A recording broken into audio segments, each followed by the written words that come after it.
ranking every single Spider-Man movie villain from worst to best. That's right, all of them. And I'm only going to be doing the Spider-Man movies, not Venom or Morbius. And in the wise words of the great philosopher Sammy J Reacts, it's a ranking video, which means this is the only correct list. In last place, we got Alistair Smythe. It would have been cool to see him actually turn into the real Alistair Smythe, but here he just plays that bitch-ass supervisor that we all had, who makes someone stay later on their birthday. Next up, we got Donald Menken. Remember this guy? No? I don't blame you. He's just a plot device for Harry Osborn in this movie. Next up, we got Phineas Mason, aka the Tinkerer. And outside of tinkering, he really doesn't do much. From there, we go to Matt Gargan. And I hear you, a lot of potential because this is Scorpion. And I hope they actually use Scorpion in the MCU because Michael Mando is a phenomenal actor. But here, he's just a typical arms dealer, I guess, buyer. Next up, we got fucking Brad. This man was the precursor to Paul. If you read the comics, you know what I'm talking about. Bro, who takes pictures of people with their pants down? Weirdo behavior. You know, I don't blame Peter for sending that drone after him. Next up, I got Jackson Bryce, aka Shocker number 1. I actually really liked him as Shocker for the 5 minutes he was on screen. He literally dragged Pete across the neighborhood, but he was too damn defiant, and now he's a pile of ash, no Thanos. I wonder if his ashes got snapped away. From there, we go to Herman Schultz, Shocker number 2, who isn't as cool as Shocker number 1, but he gets more to do. Gets some good licks in, but ultimately gets webbed once hella easily, and I'm not shocked. Next up, we got the Carjacker from Spider-Man 1, and I would have put him a little bit higher if we didn't find out he wasn't the one who actually killed Uncle Ben. Put the money in the bag. Hurry up! Thanks.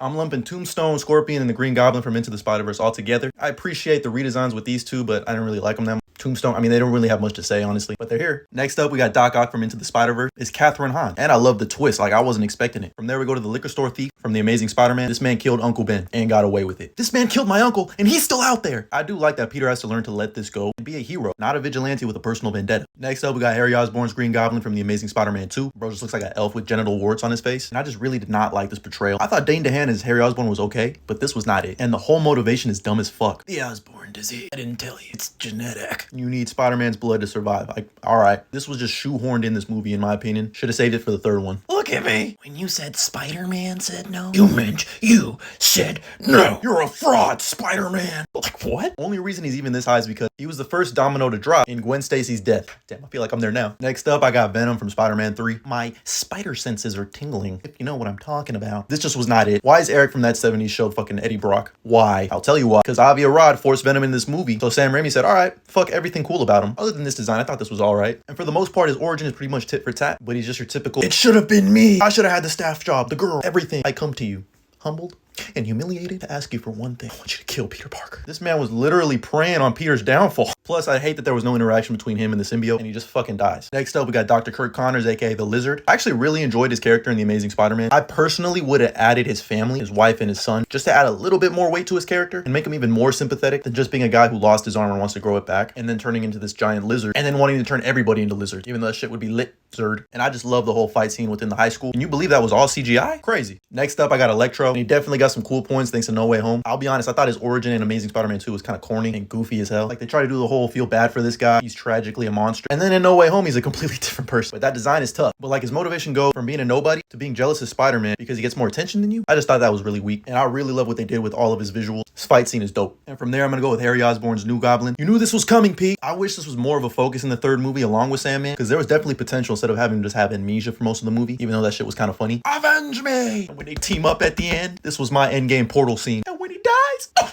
shit, I'm about to pour one out for him. Next up, I'm gonna go with Uncle Aaron Davis, the Prowler. On that theme alone, bro got the hardest theme in the game. That was terrible. Hey, but I just love the way Mahershala Ali plays this role, and the dynamic between him and Miles is perfectly executed. What if Uncle Ben was trying to kill you this whole time? Next up, we got Kingpin from Into the Spider-Verse. The motivation is there. He fucking kills Spider-Man, and it's Liv Schreiber voicing him. Like, what more can I really say?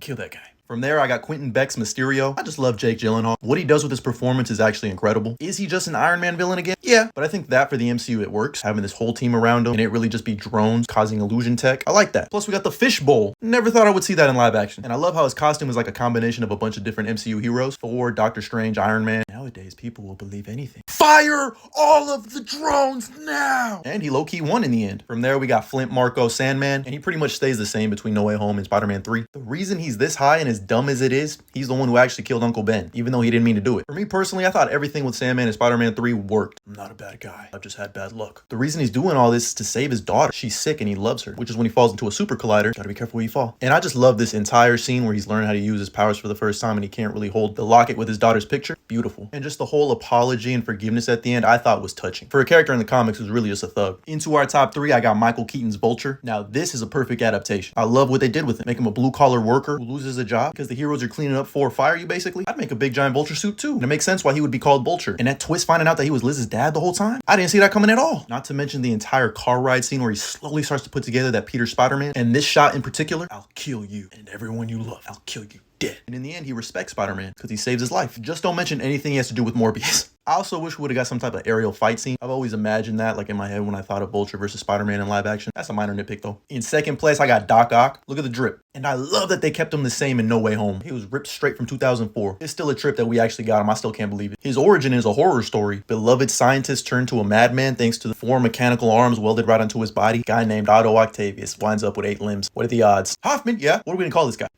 Dr. Octopus. Crap. Science Squid? Crap. Doctor Strange. That's pretty good. But it's taken. Wait, I got it. Dr. Octopus. The dynamic between him and Peter Parker is great. You're getting on my nerves. I have a knack for that. Not anymore. Plus the fight scenes, the bank fight, into the side of the skyscraper fight, Butterfingers, and the greatest fight scene in superhero film history on the train. Knowledge is a privilege used for the good of mankind, and sometimes we have to be steady and give up the thing we want the most. This man lost his career, his wife, and his mind all in one day, and the power of hope brought him to the bright side, and he will not die a monster. And in first place, give me rent. Wait, my bad. What's my bad? Can I spend it? Parker, hello, you're fired. Wait a minute. Hello, give me rent. It actually low-key should be the usher. This man bodied Peter. My friend Mary Jane Watson asked me to come, but not to come late. That's called motherfucking bar. But in first place, was there ever any doubt that it wasn't gonna be the Green Goblin? You know, bro was a menace in Spider-Man 1 and came back an even bigger menace in No Way Home. That's some neat trick, that sense of yours. Norman's on sabbatical, honey. Some men just want to watch the world burn. No one says no to me. That's who the Green Goblin is. Just a pure menace villain. Upon meeting Spider-Man, he realizes how powerful both of them could be together. Think of what we could create, what we could destroy. In spite of everything you've done for them, eventually they will hate you. Think about it, hero. This man was beefing with a teenager twice. Gave Aunt May a heart attack in Spider-Man 1. Finish it. And then came back and finished the job in No Way Home. God damn. His sole purpose is to try to see if he can get Spider-Man to turn on his own morality. I just want to kill you myself. Attaboy. And that's why he was number 1. But that's just how I would rank him. Let me know how you'd rank him down in the comments below. And as always, like and follow for more.